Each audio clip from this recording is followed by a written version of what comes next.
Donc on va commencer. Alors je me présente pour ceux qui me découvrent par le biais de CMC. Donc je suis Trado, c'est mon nom de scène, Tradosor. J'ai un blog.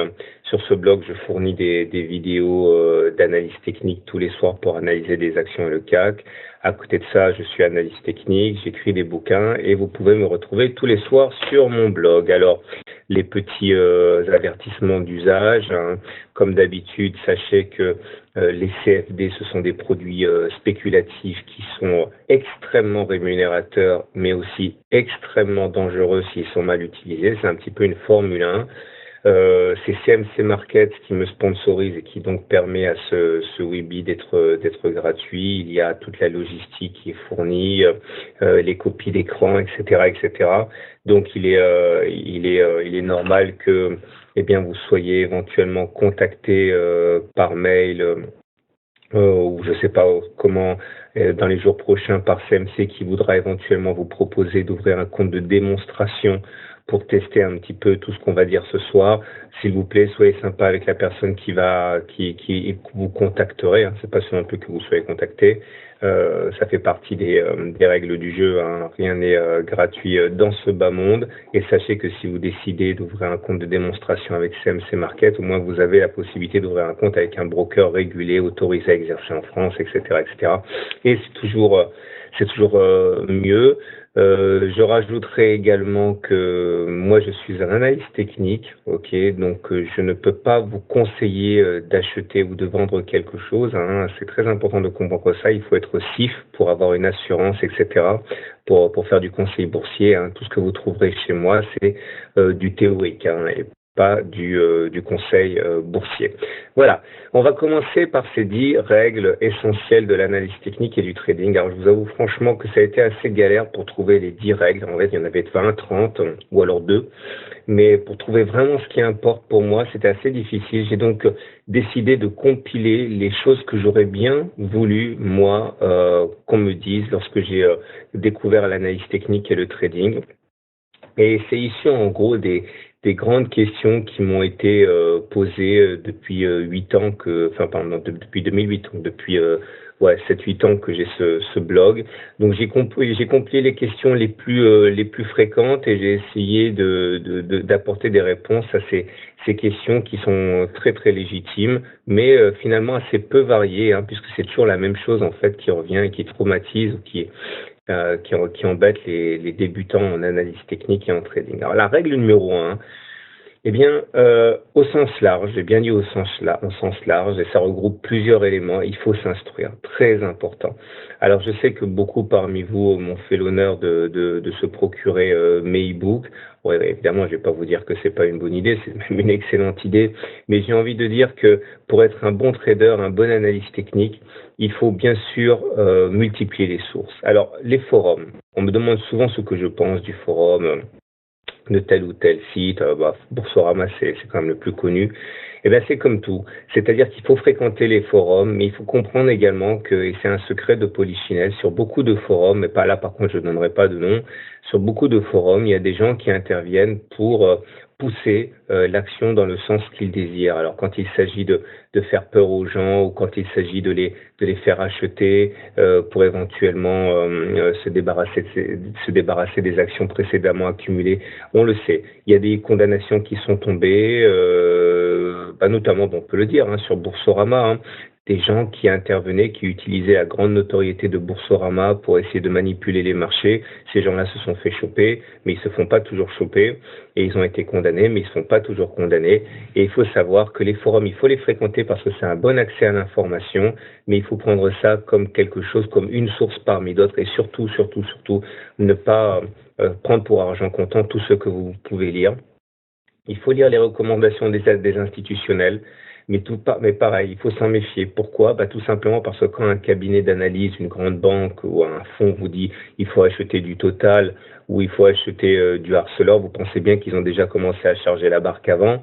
Et lorsqu'ils divulguent l'information, la news comme on dit, très souvent c'est qu'ils se sont déjà placés avant. De la même manière, Lorsque vous accédez à une information, il faut bien savoir qu'elle est très souvent déjà éventée. Ça ne veut pas dire qu'elle est fausse, mais vous pensez bien que les gros ont accès à de l'information bien avant les petits, et lorsque les gros diffusent une information, ils ont déjà pris en amont toutes les dispositions qui sont importantes. Alors ça veut pas dire qu'il faut pas s'y fier, mais ça veut dire simplement qu'il faut le prendre quand même avec beaucoup de circonspection. Alors les sites et les blogs, il y en a quelques-uns qui sont très très bons, hein, c'est pas la question, mais y compris le mien, il faut pas tout prendre pour argent comptant, il faut véritablement multiplier les sources, et c'est la meilleure façon quand même de devenir un bon analyste technique. Le problème des blogs et des sites, c'est qu'il y a des très bons blogs et surtout des très très mauvais blogs. C'est comme des livres, il y en a des très bons et d'autres qui ne font que vendre des recettes éculées qui fonctionnent pas. Si vous ne lisez qu'un seul livre, si vous ne fréquentez qu'un seul blog, si vous n'allez que sur un seul forum, je vous prédis quand même des lendemains qui déchantent. Il faut vraiment croiser les informations. Ne croyez pas tout ce qu'on vous dit. Lisez les classiques, mais ne lisez pas que les classiques. Bref, vous pouvez pas faire l'économie d'accumuler des connaissances si vous voulez devenir un bon analyste technique. Hein. Des livres, il faudra sans doute en lire 10, 15, 20. Des blogs, si vous commencez, si des forums, si vous voulez commencer à fréquenter les forums, il faudra en fréquenter 2 ou 3. Mais bon, instruisez-vous, c'est super important. La troisième règle que j'aimerais voir avec vous, j'en ai pas sauté une là. Ah bah si en fait. Bon, je remettrai là plus tard. Sa règle numéro 2, en fait, il faut rester humble. C'est très important. J'ai beaucoup de mails qui me sont envoyés par des personnes charmantes au demeurant, mais dont on voit qu'elles vont, à un moment ou à un autre, apprendre l'humilité. Vous savez, si on veut progresser, il faut déjà intégrer à la base qu'il y a des gens qui savent plus que nous et qui peuvent nous apporter. Et Keynes, qui est un économiste, un interventionniste que j'aime beaucoup, disait que le marché peut rester beaucoup plus longtemps irrationnel que vous pouvez rester solvable. Ça veut dire que le marché n'aura jamais tort. Le marché a toujours raison à la fin. Alors, ça ne veut pas dire que le marché a fondamentalement raison. Ça veut dire que le marché peut avoir raison plus longtemps que vous, parce que le marché est beaucoup plus solvable que vous.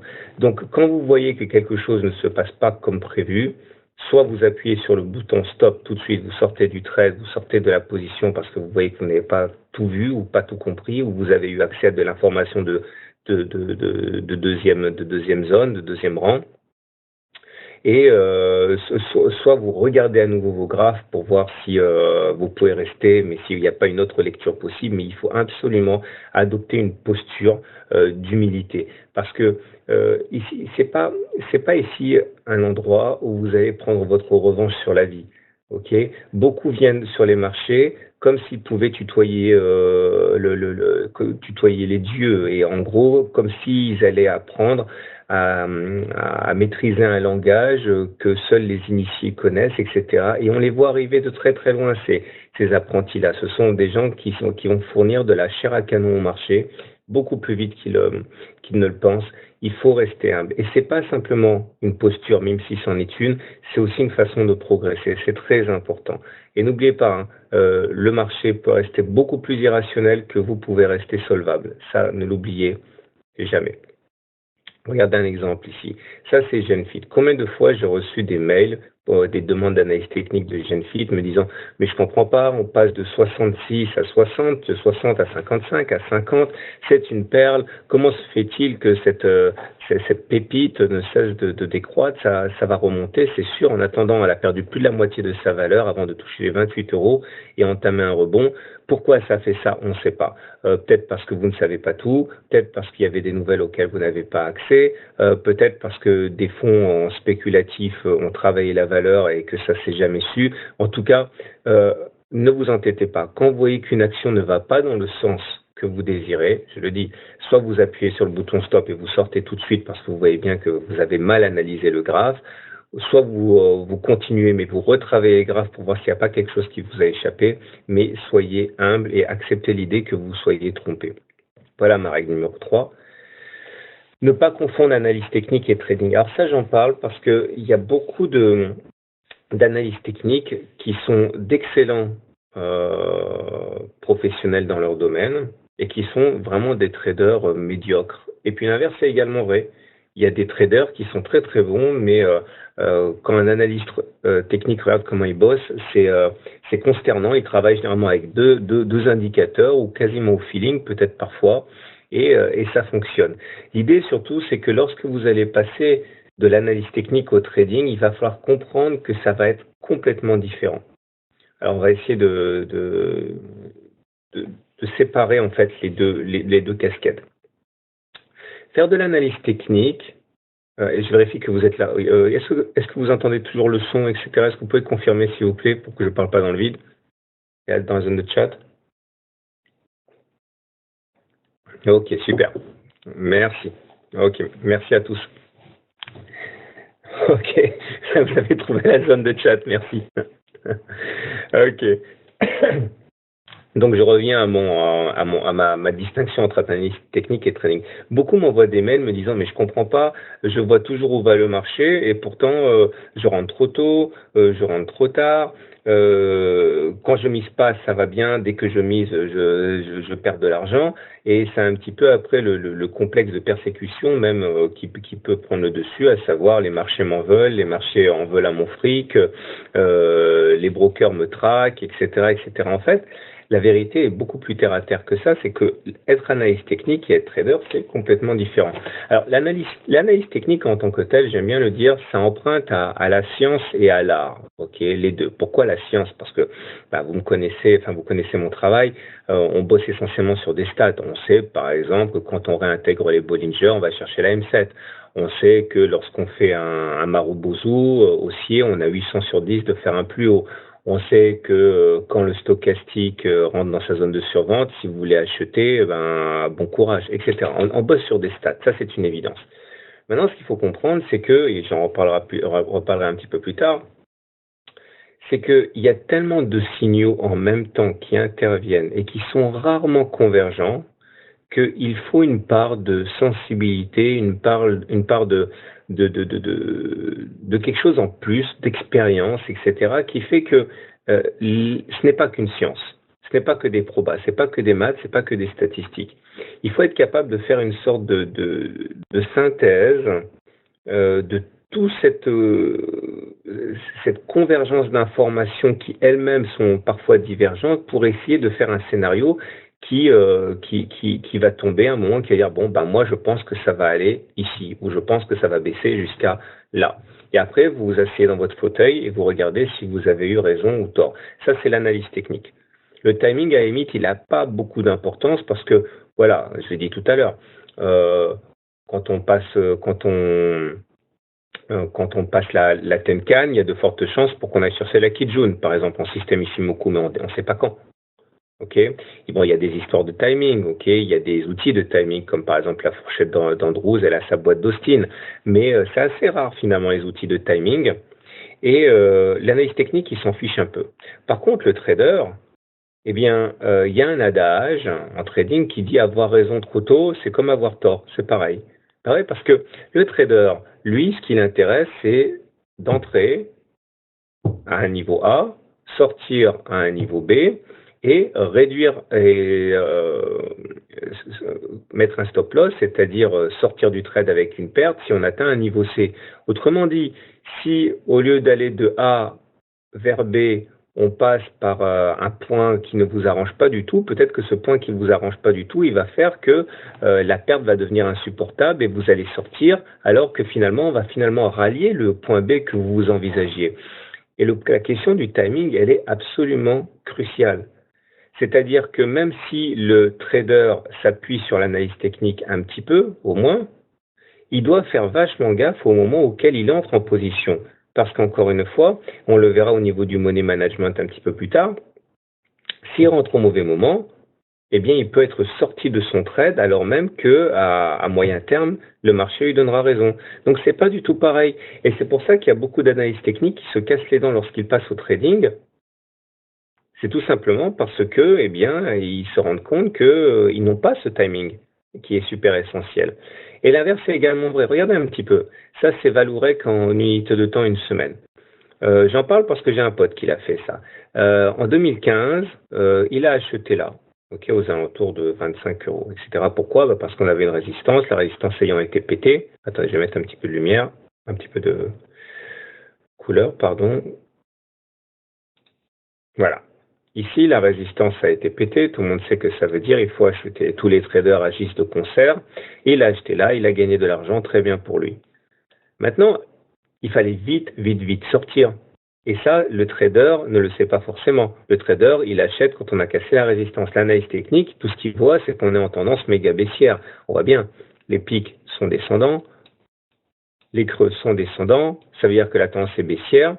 Et rester en position après qu'on a eu acheté, c'est super dangereux. Et effectivement, derrière, ça a été la débandade totale. Donc, l'analyse technique doit faire gaffe au timing lorsqu'il devient un trader. Et les traders, s'il veut faire de la spéculation, de l'investissement de moyen long terme pour son portefeuille, a surtout besoin de faire de l'analyse technique. Acheter du Valorec au moment où le trader a acheté du Valorec, c'est suicidaire. Ok, donc il faut vraiment bien comprendre que ce sont deux activités différentes et que c'est à vous eh bien, de savoir changer de casquette au moment où vous passez de l'un à l'autre. La règle numéro 4, alors ça c'est super important, surtout en fin de journée, après 2 heures ou 3 heures de trading, c'est d'avoir une devise fétiche. Alors à vous de la trouver, hein, ça chacun voit midi à sa porte, chacun prend celle qu'il aime bien. Des devises très connues chez les analystes techniques sont voilà, on ne fait pas d'omelette sans casser les œufs, on a un tien vaut mieux que deux tu l'auras, où il n'y a pas de vent favorable à celui qui ignore son port, hein, de Sénèque. L'idée c'est que vous allez très souvent vous rendre compte qu'après avoir regardé un écran pendant de nombreuses heures, vous allez perdre de la lucidité. Et c'est à ce moment-là que généralement qu'on fait des bêtises. Okay, lorsque on a perdu la lucidité qui est nécessaire, et avoir une devise que vous pouvez éventuellement coller sur votre écran ou avec un post-it ou sur votre souris, etc., c'est quand même super important parce que c'est un garde-fou qui très souvent vous évitera de faire le trade de trop, le trade fatal. En fait, très souvent, les analystes techniques, les traders plombent et se plombent en une ou deux opérations. Hein. C'est-à-dire qu'ils vont gagner de l'argent pendant 2, 3, 4, 5, 6 trades, puis à un moment, ils vont péter un plomb, péter un câble, et ils vont faire le trade malheureux parce qu'ils n'ont pas eu la lucidité. Et franchement, avoir une devise que vous vous collez quelque part à portée de vue, eh bien, ça peut être vraiment, vraiment salvateur. Il faut que vous en ayez une et il faut que vous la récitiez comme un mantra lorsque vous savez plus quoi faire. Alors, la règle numéro 5 va ici regrouper pas mal de questions qui me sont posées par mail. Excusez-moi, je vais boire un coup parce que je parle beaucoup.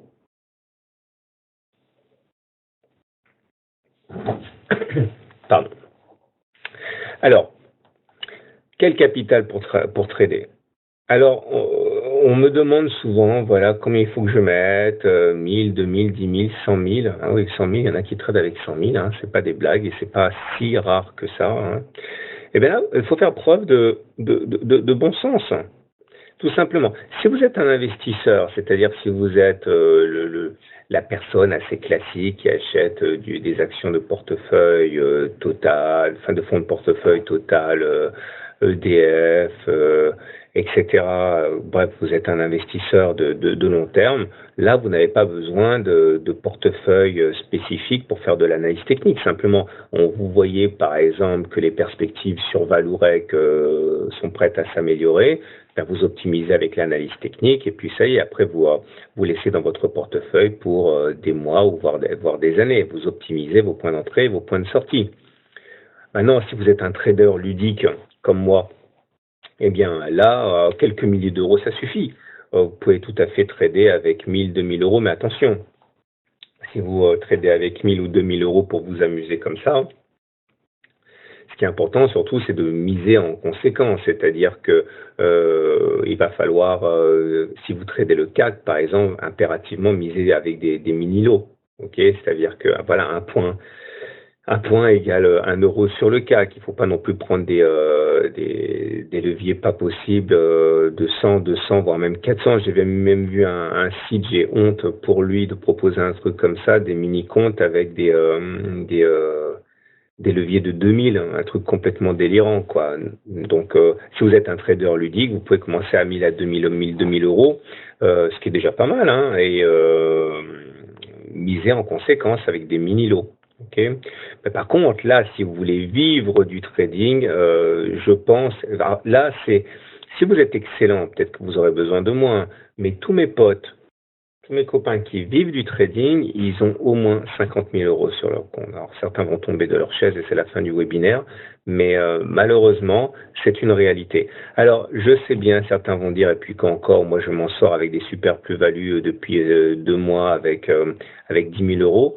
Ouais, peut-être, mais en tout cas, moi mes potes qui vivent du trading, ils ont tous à peu près 50, allez, entre 40 et 100 000 euros la plupart d'entre eux. Ok, donc, et ça permet en fait de faire des erreurs. C'est ça, mais j'en reparlerai dans le money management un petit peu plus tard.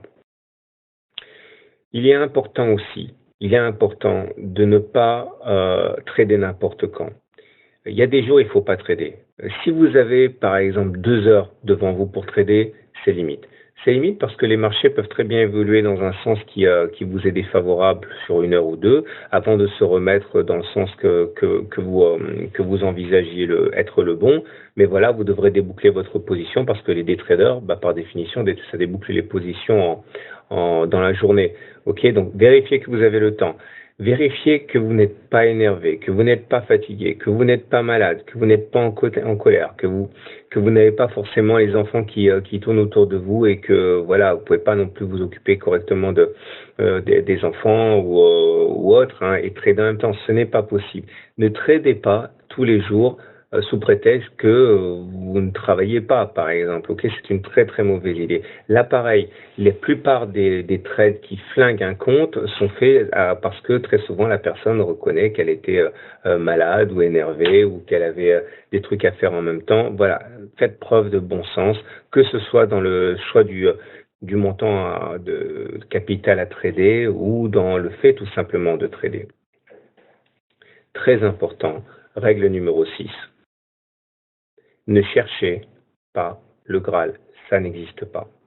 Là, ça me permet de rebondir par rapport à un message qui m'a été adressé tout à l'heure.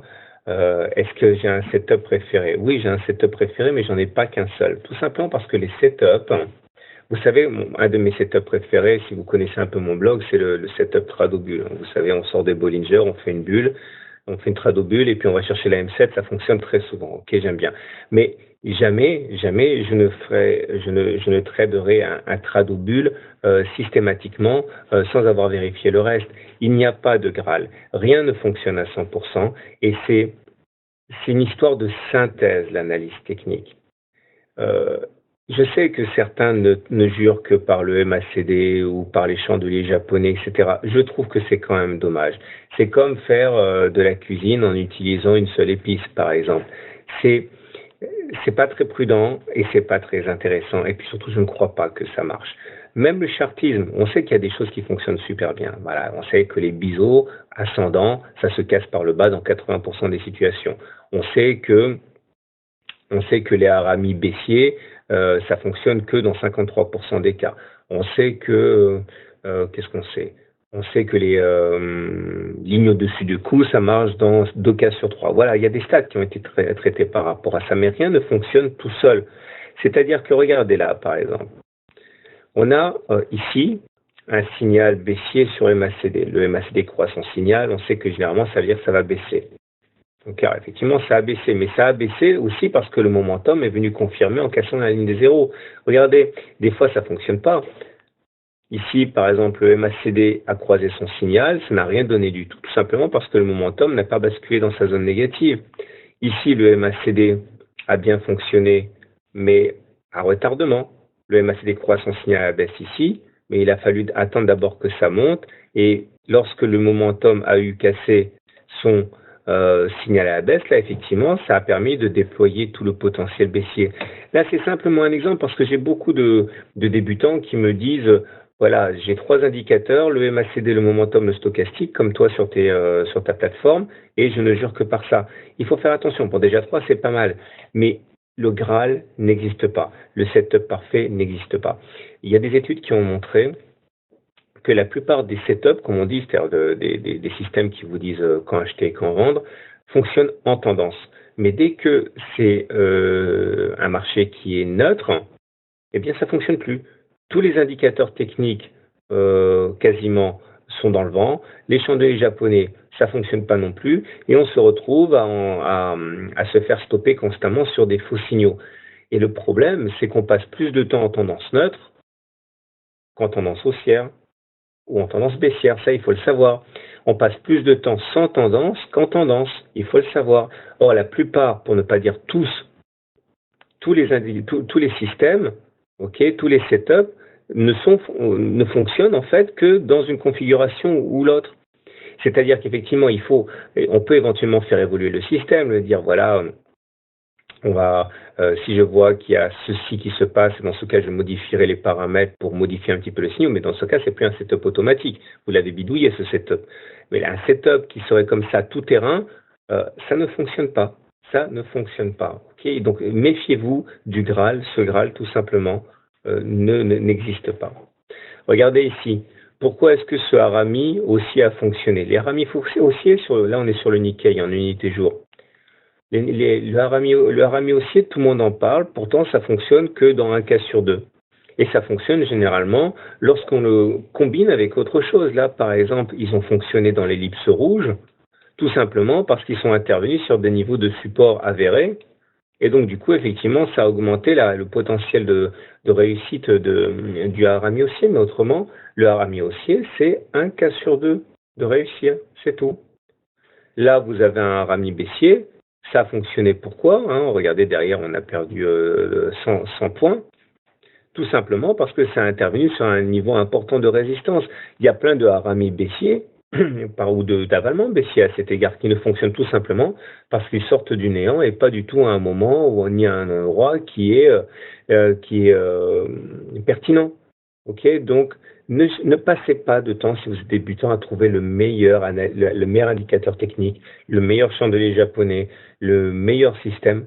Ok, c'est bien dans la richesse de tout ce que l'analyse technique a à vous proposer que vous allez vous en sortir, et pas dans l'utilisation d'un truc toujours le même. Vous allez vous faire mal.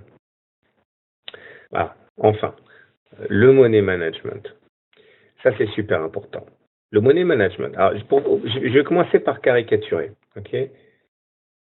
Imaginons le CAC ou Genfit ou qu'importe. Eh bien, achetez à n'importe quel moment. Vous achetez au doigt mouillé. Ok. Vous achetez achat. Bon. Eh bien, vous pouvez être sûr qu'il y a un moment où vous allez être positif. Il y a un moment où vous allez être en train de gagner des sous. Mais c'est pas pour ça que vous allez gagner des sous à la fin. C'est pas pour ça que la plus-value latente va se transformer en plus-value patente.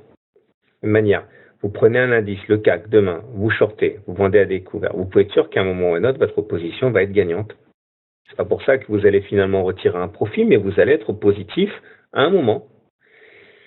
Il faut un plan de trade. Les bonnes affaires ne se font pas à la vente. Les bonnes affaires se font à l'achat, ou dans le sens inverse si on a spéculé à la baisse. C'est-à-dire que les débutants pensent que pour gagner de l'argent, il faut vendre au bon moment. C'est pas tout à fait vrai. Pour gagner de l'argent, il faut acheter au bon moment. C'est-à-dire que le timing d'entrée est super important.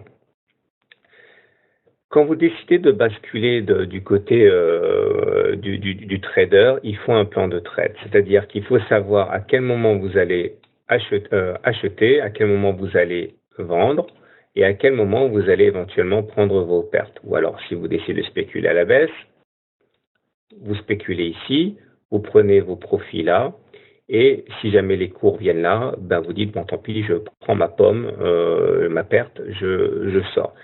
Il faut un plan de trade.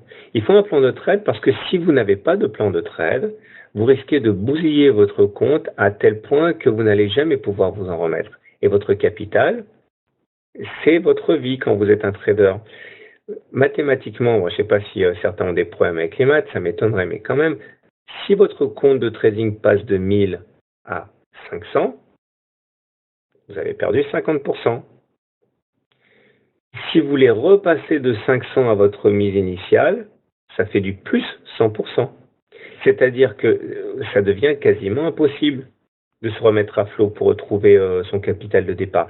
Si vous n'avez pas un stop loss, si vous n'avez pas un niveau à partir duquel vous dites bon c'est fini, je me coupe un doigt plutôt que me couper la main, bref, si vous n'avez pas une sorte de bouton d'alerte qui vous fasse sortir de votre trade, vous allez vous retrouver dans une situation où vous ne pourrez jamais remonter la pente. Il faut un plan de trade, et un plan de trade, ça veut dire acheter un endroit, vendre à un endroit connu à l'avance et un stop loss connu à l'avance aussi. Parce que sinon, vous ne pourrez plus trader.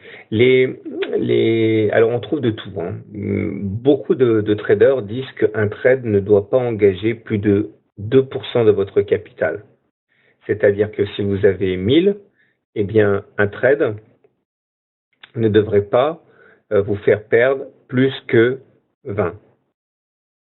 Ok, ça veut dire que votre stop loss doit être tel que s'il est touché, vous perdrez 20. Pourquoi? Tout simplement parce que ça fait derrière la possibilité de jouer 50 fois ce petit jeu, 20 fois 50 égale 1000, et une perte ne va pas flinguer votre compte de trading au point que vous ne puissiez plus que vous puissiez plus trader et que vous ne puissiez plus profiter de l'expérience que vous avez accumulée. Beaucoup de traders super conservateurs disent 2% c'est déjà beaucoup trop, c'est 0,5%. Ok. Alors là, il faut bien comprendre qu'il y a beaucoup de solutions, mais ça amène déjà à s'interroger sur deux trucs. C'est est-ce que vous êtes suffisamment capitalisé? Clairement, si vous ouvrez un compte à 300 euros, 400 euros, c'est même pas la peine. Parce que si vous appliquez cette règle, ok, vous avez par exemple 400 euros sur un compte et vous dites bon, moi je veux pas risquer plus de 2%, ok, ça veut dire 4 euros. 4 euros, vous êtes sûr qu'il y a très très très très vite sur une action ou sur le CAC ou n'importe quoi, vous allez vous retrouver avec une perte qui va déclencher ce seuil fatidique des 4 euros. Donc c'est important de ne pas être sous-capitalisé. Alors, on revient à ce que je disais tout à l'heure, 1000, 2000 euros, ça me semble quand même un minimum si on veut faire du trading ludique. N'ouvrez pas des comptes avec 100 ou 200 euros, c'est mort parce que soit vous allez rester trop longtemps pour ne pas sauter trop vite, et dans ce cas, vous allez vous retrouver avec moins 50% un trade si vous avez eu faux, soit vous êtes des bons élèves et vous respectez le stop loss et vous allez vous faire déclencher tout de suite si vous voulez pas perdre plus de 2%, vous comprenez? Ce qui m'amène donc à cette histoire de le renforcement, ou comme on dit, la pyramidalisation. Alors certains disent pyramidation, mais généralement on dit pyramidalisation. Est-ce qu'on peut augmenter sa mise au fur et à mesure? Alors, je passe rapidement sur la pyramidalisation quand ça se passe bien, puisque bon, a priori, tant que vous n'augmentez pas votre risque de perte, ça va. Plus important, est-ce qu'on peut, comme on dit, moyenner à la baisse? Alors, je dirais oui. Alors, vous allez lire dans 9 livres sur 10, 10 blogs, 9 blogs sur 10, vous allez voir non, il ne faut surtout jamais moyenner à la baisse, on renforce à la hausse, mais jamais quand on perd. Oui et non. C'est-à-dire que moi, il m'arrive régulièrement de renforcer à la baisse à condition que je reste dans mon braquet de perte maximale. C'est-à-dire, je caricature, imaginons que je suis haussier sur le CAC et que je suis disposé à perdre 50 euros par trade et que je vois que dans un premier temps, ça baisse alors que moi, j'avais prévu la hausse et que je vois qu'on va toucher un support important, puis un autre, j'ai rien contre le fait d'augmenter ma position acheteuse. Un lot, puis 2 lots, puis 3 lots, puis 4 lots. Mais par contre, il faut que la perte maximale que je me sois autorisée, par exemple 2% de mon capital, elle soit intangible. C'est-à-dire qu'on n'augmente pas sa position en augmentant son risque. On augmente sa position dans le respect du risque initial. Alors je ne sais pas si c'est très clair si vous débutez, mais moyenner à la baisse, c'est-à-dire moyenner, augmenter sa position quand on perd des sous, c'est tout à fait envisageable, à condition que la perte initiale soit gravée dans le marbre dès le début. Par contre, si ce n'est pas le cas, ou si vous ne savez pas le faire, dans ce cas, non. Non, vous moyennez pas à la baisse. Vous moyennez qu'à la hausse. On arrive à la règle numéro 8 qui est de se méfier de ses émotions. Vous savez, on a tous un biais psychologique, c'est-à-dire quelque chose qui eh bien, va vous tenailler, va être sur votre épaule au moment où vous allez trader. Généralement, c'est un biais peureux ou avide. Il y a les rapias et les froussards, clairement. Pardon. Alors, vous l'êtes peut-être très, ou vous l'êtes vraiment, ou vous l'êtes peut-être un peu, mais très souvent, on a un biais psychologique. À titre personnel, je suis assez, en fait, j'allais dire peureux, mais en fait, je suis un petit peu les deux.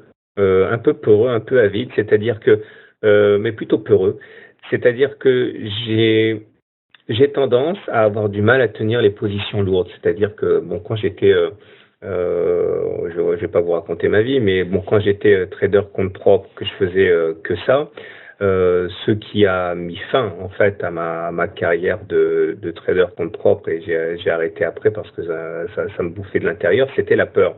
C'est-à-dire que je sortais d'une séquence de trading et j'avais perdu 2 litres d'eau. Hein. Et je mangeais plus, je m'inquiétais tout le temps, j'avais tellement peur de perdre que ça me rongeait littéralement de l'intérieur. Et à tel point que tout le monde m'a dit arrête parce que tu es en train de te flinguer. Et donc, du coup, je suis devenu un trader ludique et ça s'est traduit pour moi par le fait que j'ai dû réduire significativement mes positions. Ce que je suis en train de vous dire, c'est que, il faut savoir quel est votre biais psychologique, hein, parce que dans l'autre sens, c'est tout aussi mauvais. Hein. C'est-à-dire, si vous avez dit, allez, je veux gagner 10 000 euros parce que, ou je dis 10 000 ou 1000 ou 100 parce que c'est un chiffre rond et je vais rester et je vais aller gratter les derniers points pour arriver à un chiffre rond, vous pouvez être sûr que vous allez vous retrouver également face à des désillusions importantes. Normalement, le trader est un serpent, hein, pas d'émotion, rien, on respecte son plan de trade, etc., etc. Mais c'est très rare et très souvent les débutants ont un biais psychologique. Alors, il faut être au courant de ce biais psychologique et puis ensuite il faut savoir que certains n'arriveront jamais complètement à s'en défaire et pour cela il y a une seule solution, je pense, c'est de réduire les positions. C'est-à-dire que si avoir 1000 ou 2000, 3000 euros en jeu, ça vous glace ou ça vous fait perdre la tête parce que vous voulez trop gagner, eh bien, misez moins. Il faut adapter sa mise à son biais psychologique. Si vous avez peur de perdre 2000, ben mettez 20. Si vous devenez fou parce que vous voulez absolument gagner 1000 ou 2000 euros et que ça vous fait faire des bêtises, ben misez 20. Il ne faut pas hésiter à réduire l'enjeu de telle manière que justement la peur disparaisse ou que l'avidité disparaisse et qu'il ne reste que le plaisir de faire de l'analyse technique et de découvrir où va le marché. On arrive à l'avant-dernière règle, ok, et celle-là va faire mal à beaucoup, c'est que voilà, tout le monde n'est pas fait pour être trader et ça découle un petit peu de tout ce que j'ai dit précédemment. Il y en a qui sont faits pour être des analystes techniques parce qu'ils sont intelligents, ils sont analytiques, etc., ils sont bosseurs, mais qui n'ont pas les tripes ou le sang-froid, ou trop, ou peut-être sont des têtes brûlées, ils ne sont pas faits pour être des traders. J'ai plein d'exemples, ok, des élèves, non, mais des lecteurs d'e-book en fait, hein, qui étaient merveilleux quand il s'agissait de savoir où allait le marché et qui n'arrivaient jamais à afficher un mois positif, tout simplement parce que la peur était là, ou l'avidité était là, ou parce que pour plein de bonnes raisons. Alors il y a un test qui est assez intéressant. Avant de passer de l'analyse technique au trading, essayez de rester 3 mois en paper trading, c'est-à-dire 3 mois avec un compte de démonstration, ou 3 mois en faisant des tradings à blanc, comme on dit. Eh bien, si vous n'arrivez pas à tenir ça, à mon avis, vous avez une sérieuse alerte par rapport à votre capacité à faire du trading. Parce que si vous n'arrivez pas à ne pas trader pendant 3 mois, c'est que sans doute, vous, ce qui vous excite, c'est la prise de position. Et ça, c'est dangereux. Ça veut dire que l'analyse technique en tant que telle, ça vous intéresse moins que l'envie de gagner ou alors l'excitation de se mettre en danger, etc. Un petit peu comme jouer à la roulette russe ou ceux qui vont s'amuser à faire du saut à l'élastique. Ça veut dire sans doute que vous allez être confronté très rapidement à vos propres difficultés inhérentes à votre stress, votre peur ou l'envie de vous dépasser, etc. Et que vous prenez peut-être les marchés comme un exutoire de votre vraie vie, ou même pas. Peut-être que tout simplement vous êtes comme ça dans la vraie vie. Mais voilà, si vous n'êtes pas capable de rester 3 mois en trading virtuel, méfiez-vous, peut-être que vous n'êtes pas fait pour le trading. Ok, alors je suis désolé de mettre les pieds dans le plat, mais c'est important. Alors là, je vais boire encore un coup, je suis désolé, je suis un peu assoiffé.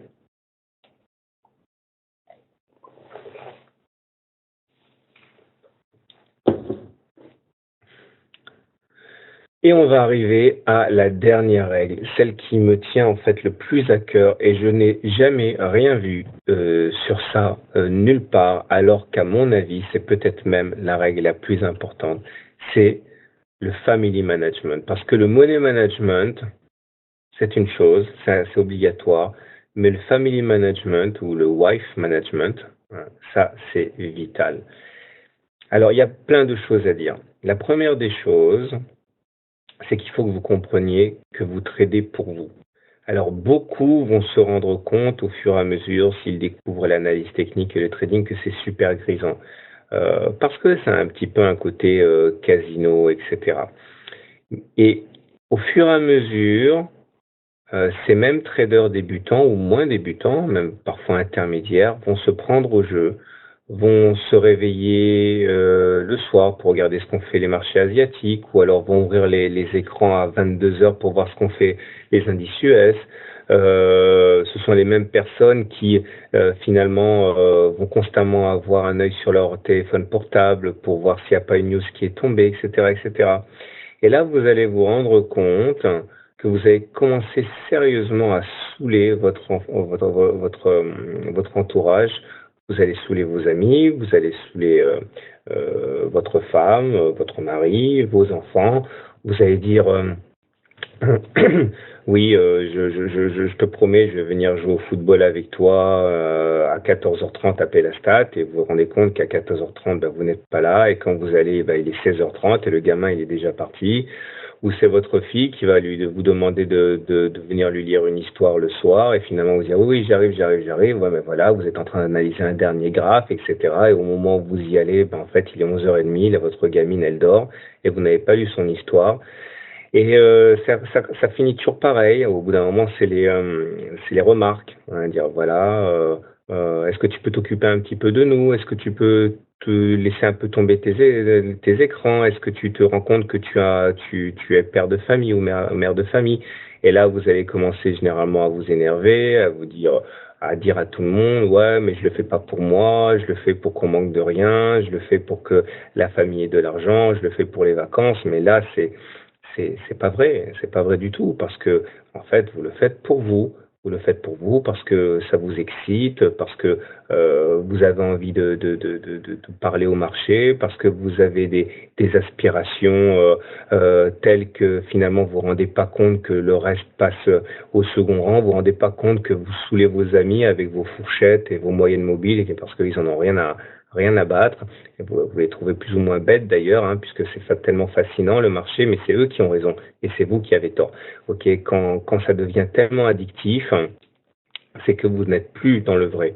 Et c'est très important parce que au-delà de la ruine du trader, hein, ce qui guette le plus sournoisement hein, le trader, c'est de perdre sa famille, de perdre sa femme. Je reconnais plein qui se sont fait lourder par leur épouse tout simplement parce qu'ils étaient devenus des étrangers chez eux.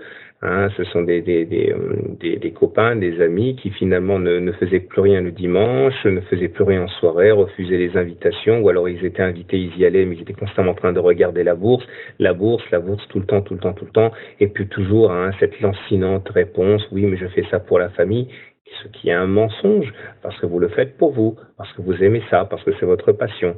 Et là, vous avez tout perdu si vous rendez pas compte de ça suffisamment rapidement.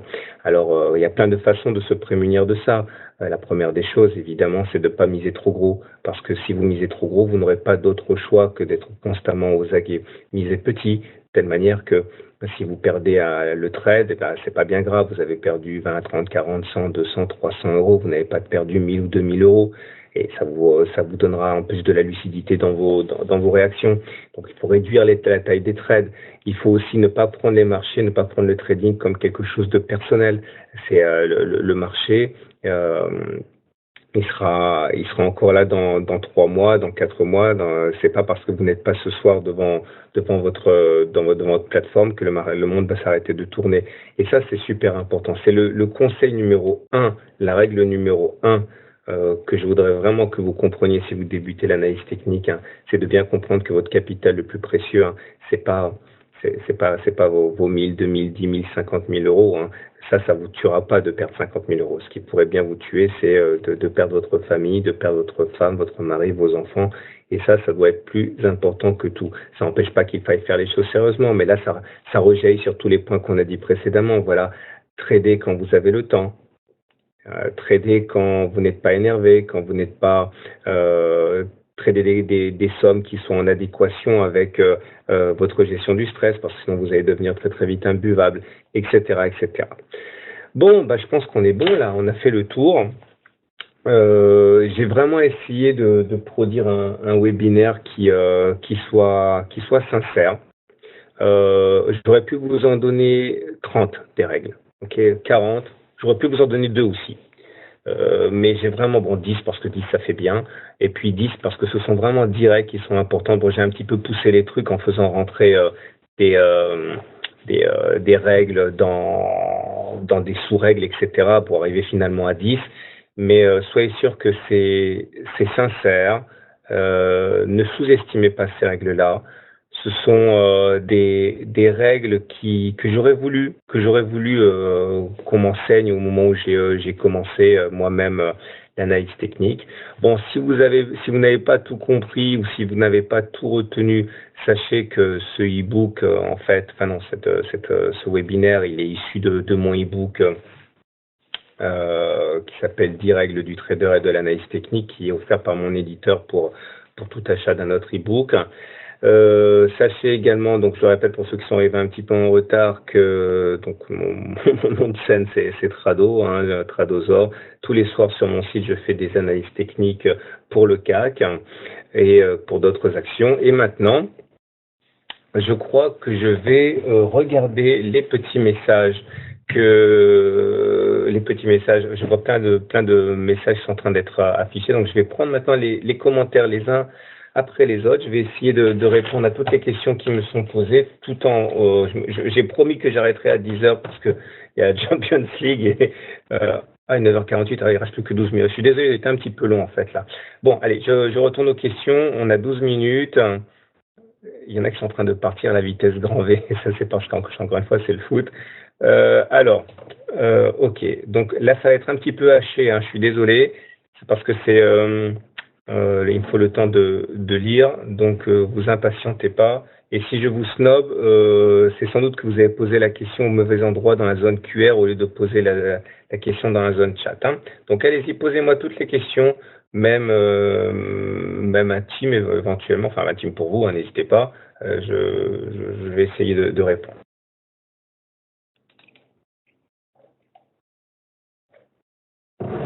Donc ça c'est les salutations.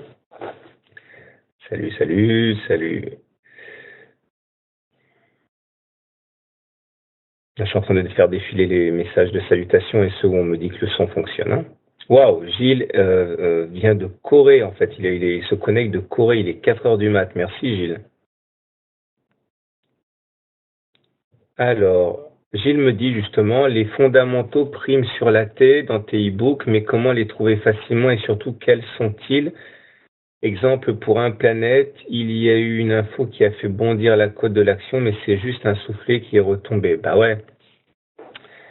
Alors il rajoute, mais en regardant la T, rien n'encourageait à prendre cette action, donc que faire quand il y a soi-disant une très bonne info? Bah on touche du doigt le truc, Gilles. Alors première chose, la news, hein, sans doute que c'était une news qui était éventée, qui était, je sais pas, je mets un bémol à ce que je dis, je sais même pas si c'est vrai, mais à mon avis, c'est le genre de situation où quelqu'un a balancé une news alors qu'il était déjà rentré en position et la news n'a servi qu'à faire entrer les petits porteurs et qui ont permis à celui qui était déjà installé de vendre ses positions au meilleur prix. Hein. Donc ça, c'est pour ça on retrouve l'idée de multiplier les sources d'information. Hein. Alors, Nicolas dit, Est-ce que les Webis sont revisionnables? Alors, pendant longtemps, CMC consignait en fait tous les Webis que je faisais parce qu'en fait c'était lui qui, enfin c'est encore lui qui les sponsorise. J'ai l'impression qu'il le fait moins maintenant, mais si vous voulez absolument revoir un Webi, il faut comprendre que chaque Webi que je fournis reprend en fait des idées de mes e-books, c'est-à-dire que les e-books sont constitués d'une vidéo et de cahiers d'exercices et de cas pratiques. Et le webinaire, en fait, c'est une partie du e-book. Donc, si vous vous procurez les e-books qui correspondent au webinaire, ben, vous aurez le webinaire, en fait, hein, mais en plus développé. Salut Stéphane.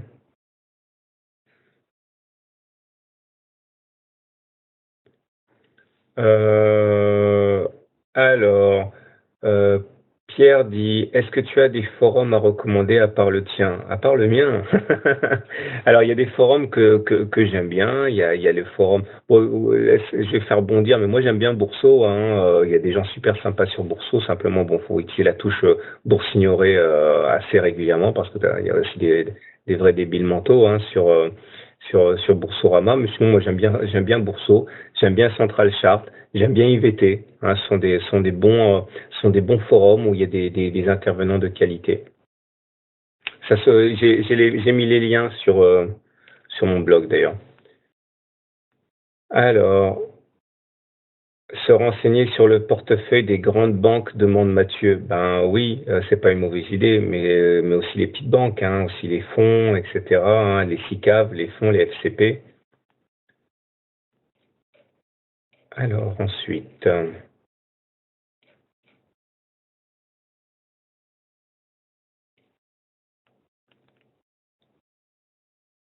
Savoir quand entrer, quand sortir, même si on voit la route, c'est pas évident. C'est pas ce que c'est pas évident, Daniel, c'est que c'est le plus dur. C'est ça le truc.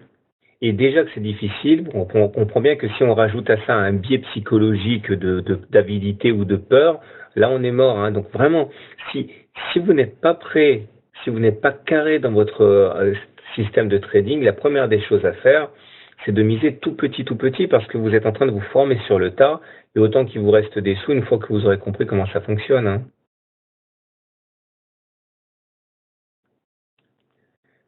Alors, as-tu un cours sur les rectangles d'Enskin demande Daniel. Non, ça j'ai pas fait de e-book là-dessus, mais c'est une idée. Alors, Jean dit, GenFit est une biotech et il me semble très difficile de faire une AT digne de ce nom car elle est conditionnée à la phase 3 du médicament où le titre peut bondir. Oui, tout à fait. Mais ça confirme ce qu'on disait tout à l'heure, hein. L'analyse fondamentale, elle est super importante, hein. Certains diront que l'analyse technique se suffit à elle-même. Ouais, pourquoi pas, mais bon, moi j'ai deux portefeuilles. J'ai un portefeuille de trading ludique, j'en ai suffisamment parlé, et un portefeuille de long terme. Pour le portefeuille de long terme, je me base sur les fondamentaux et je soigne les positions, les entrées et les sorties avec l'analyse technique, hein. Mais l'analyse fondamentale ne doit pas être négligée, c'est une évidence, hein. Confirme-moi que lorsque l'on trade, il faut être devant son poste. Ben oui, pour moi, oui, c'est une évidence, hein. Si on fait de l'intraday, il faut être devant son poste, hein. Robert dit bien souvent les indicateurs se contredisent. Ben ouais, c'est ça qui est rigolo. Et les indicateurs se contredisent tout le temps. Je dirais même plus, euh, plus vous utilisez d'indicateurs techniques, et plus vous allez avoir des éléments qui vont se contredire. C'est ça qui est terrible. Et c'est pour ça que l'analyse technique, ça consiste à savoir faire des synthèses. Vous le voyez bien dans mes vidéos tous les soirs. Je finis toujours par conclusion. Moi, demain, je pense que ça va faire ceci ou cela. Mais alors même que je peux dire que demain ça va baisser ou que ça va monter ou que machin, on pourrait très très bien trouver plein d'indicateurs techniques ou plein de chandeliers japonais qui vont dire l'inverse, hein. Être un analyste technique, c'est savoir faire une synthèse et chercher le Graal. C'est super dangereux. Lesquels croire alors? Ben, aucun. Enfin, il y en a qui sont carrément pourris d'indicateurs techniques, hein. Il y a des choses, pour pas les citer, moi je trouve que c'est complètement nul, ça n'a aucun sens. Et puis, ou alors c'est pas suivi, et ça revient au même, parce que si c'est pas suivi, eh bien personne ne les regarde. Et comme moi je crois aux prophéties autoréalisées en analyse technique, hein, je crois au comportement moutonnier, aux algos qui agissent tous dans le même sens. Si vous avez un truc qui est théoriquement génial, mais que personne ne suit, vous risquez aussi d'être déçu. Alors, qu'est-ce que j'ai? Alors, plus ton capital est important et plus tu es en sécurité. Je me rappelle être en position 5 contrats Palladium, cela sur une faible capitalisation, et c'est mon stop broker qui m'a sorti du marché avec une grosse perte en quelques secondes. Si j'avais eu 50 000 euros, je n'étais pas sorti un an après le Palladium passer de 250 à 800. Bah ouais, c'est ça le truc, hein. Il faut pas être sous-capitalisé, ça c'est très important. Alexandre dit, euh, beaucoup disent que les stop-loss sont vus par les robots. Qu'en penses-tu, toi? Ben, j'en pense que c'est tout à fait vrai. J'en pense que c'est tout à fait vrai. Ce qui m'amène au stop-loss. Bon, alors, évidemment, vos stop-loss sont visibles. À partir du moment où vous voulez... Alors, il y a deux choses. Un, ils sont visibles. Si vous voulez rentrer chez votre broker, ils sont visibles. Je ne dis pas que les brokers vont aller regarder les stops que vous mettez, mais en tout cas, s'ils veulent, ils peuvent le faire. Donc, ils sont visibles. Mais surtout, j'ai envie de dire, on les devine, vos stops. C'est-à-dire que vous allez généralement tous mettre les stops de la même manière. Mais là, je vais faire un e-book là-dessus. Hein, mon prochain e-book, c'est comment mettre tes stops. Hein. Et ça, je suis en train de bosser très très dur sur cet e-book-là. Ah, tout ça pour dire que mettre des stops mentaux, c'est pas mal du tout, hein, plutôt que des stops rentrés dans la bécane. Hein. Alors, Baptiste me dit, moi je suis patient lorsque je suis à la baisse, mais dès que je passe en positif, j'ai tendance à vendre rapidement, trop rapidement. Bah oui, ça c'est le syndrome de la peur. Nicolas, tu trades plus du tout aujourd'hui? Non, je trade tous les jours. Hein. Je trade tous les jours. Enfin, je trade tous les jours quasiment. Aujourd'hui, j'ai tradé. Demain, je vais trader. Hier, j'ai pas tradé parce que j'avais une journée chargée. Non, je trade quasiment tous les jours. Hein. Mais je ne fais pas que ça. Je ne dépends pas de mon compte de trading pour vivre. Voilà. Voilà, que je gagne 1000 ou que je perde 1000, ça n'a aucune importance pour moi. C'est pas mon occupation principale. Hein. Voilà, c'est ça que ça veut dire. Je suis un trader ludique. C'est-à-dire que généralement, je vais faire quoi? 6, 7 trades par semaine. Je vais trader 3 jours sur 5.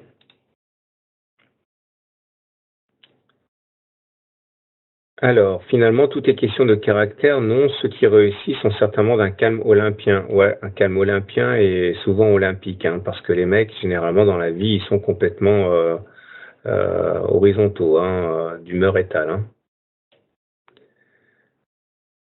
Le marché action fait monter l'adrénaline chez certains, bah, tu m'étonnes. Alors, pour moi, le paper trading n'est valable dans le sens où les émotions sont neutres, alors qu'en réel, elles peuvent prendre le dessus. Oui, mais c'est exactement ce que je dis, c'est que ça devrait jamais prendre le dessus. Et si ça prend le dessus, c'est pas bon. Si tu veux trader en réel sans avoir les émotions qui te polluent, mise petit. C'est ce que je dis depuis le début. Il faut miser petit, mais il faut pas que tes émotions viennent altérer ton jugement. Et si c'est toujours le cas, il faut arrêter le trading. C'est ce que j'ai dit tout à l'heure. Tout le monde n'est pas fait pour le trading. Alors, Hubert dit, les sociétés de trading bloquent les comptes des mois à l'issue de 15 jours. Ouais, mais rien t'empêche ensuite de faire du trading sans plateforme démo. Hein, tu peux très bien faire simplement en visualisant, en marquant sur un bout de papier quand tu rentres, quand tu sors. Hein. Merci Stéphane.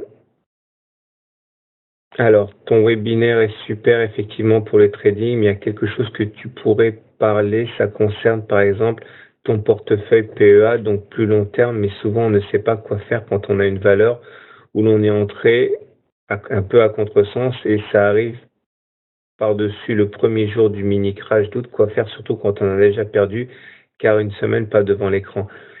Ouh là, il y a tellement de choses à dire par rapport à ce que tu viens de dire, Stéphane. Déjà, si tu as un portefeuille PEA, normalement, c'est pas fait pour le trading. Hein. Un portefeuille PEA, c'est fait pour le moyen long terme. Ça veut dire que tu es censé avoir acheté sur la base de fondamentaux. C'est-à-dire que moi, comme tout le monde, j'ai un PEA et quand je décide d'acheter avec mon PEA du Société Générale, c'est parce que je pense que cette action ou une autre, hein, je m'en fiche, est bonne. Et bon, si je foire mon entrée avec une analyse technique pas bonne ou parce que tout a décroché, etc., je me dis, bon, de toute manière, cette action, c'est pour le long terme. Je crois dans la Société Générale. Je reste dessus. Maintenant, si tu n'as pas été devant tes écrans et que tu étais en mode trading, là, il y a quand même quelque chose qui pose problème. Tu n'aurais pas dû le faire, tout simplement. On revient à un des points que j'ai abordés. Voilà, il y a des moments où il ne faut pas trader, tout simplement. Et si la perte est insupportable, il faut toujours réduire la position. On n'est pas les rois du pétrole parce qu'on a mis 10 000 euros sur une action. Ok, c'est pas une question. Le problème, c'est que, et moi j'étais comme ça à un moment. Je pensais que ma valeur était corrélée à mes gains en bourse et que si je m'étais planté, j'étais un loser. Non, ce sont deux choses différentes, hein. Pascal me dit, t'as raison, je te laisse because family management. T'as raison. Alors, félicitations Trado, merci. Euh, voilà, je vous lis pas parce que c'est des commentaires assez, c'est gentil. Merci Alain. Génial pour faire très attention à nos addictions malgré la passion. Oui. Jean-Paul dit, tu nous as pas dit qu'il ne faut pas engager de l'argent dont on a besoin. Tu as raison, j'aurais dû le dire. Pour moi, c'était sous-jacent dans l'idée qu'il faut miser petit. Ok.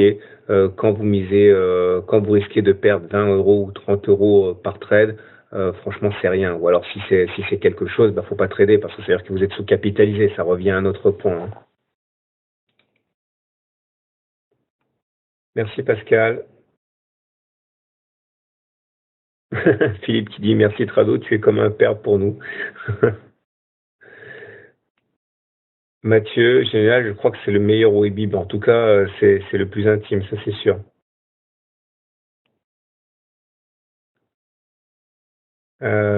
Alexandre, c'est sympa, Alexandre. Alexandre dit t'es le meilleur, Ilan, c'est pour ça qu'on t'aime et ne lâche jamais ce que tu fais car tu fais avec le cœur et c'est plus important. Encore merci pour tout. Je t'en prie, ça me fait vraiment plaisir et surtout, j'espère que ça portera ses fruits.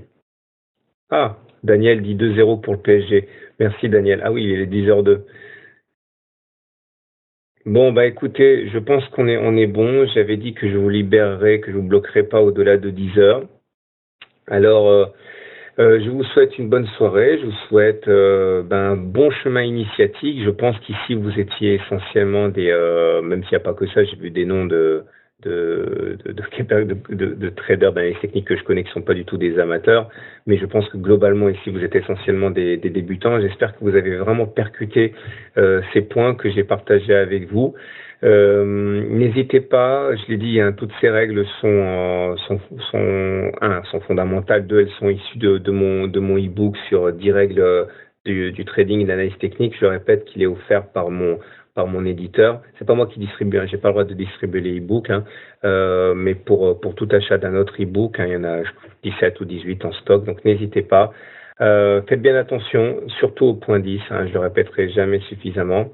Et je vous souhaite une très bonne soirée et un bon match de foot pour ceux qui vont regarder le foot. Et je vous dis à demain sur le blog pour les tradosoriens et pour les autres au mois prochain pour le prochain webinaire qui normalement devrait être consacré à un truc super important, c'est comment placer les stops. À bientôt et merci d'avoir été aussi nombreux.